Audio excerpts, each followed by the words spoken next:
কালকের দিন অর্থাৎ কুরবানি ঈদের আগের দিন, ঈদুল আজহার আগের দিন, ইয়াউমে আরাফা, পারলে একটি রোজা রাখার চেষ্টা করবেন।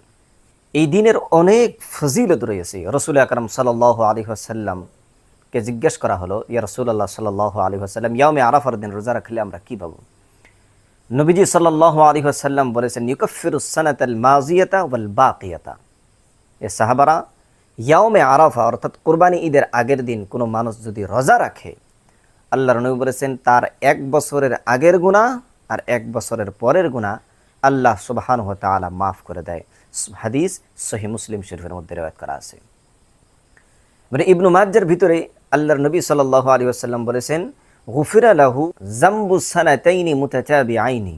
আল্লাহর নবী বলেছেন, যে ব্যক্তি ইয়াউমে আরাফা অর্থাৎ কুরবানি ঈদের আগের দিন রোজা রাখবে, মহান আল্লাহু তাবারক ওয়া তাআলা ওই মানুষের 2 বছরের গুনাহ মাফ করে দিবে। আল্লাহ তাআলা ওই মানুষের জীবনের 2 বছরের গুনাহ মাফ করে দিবে।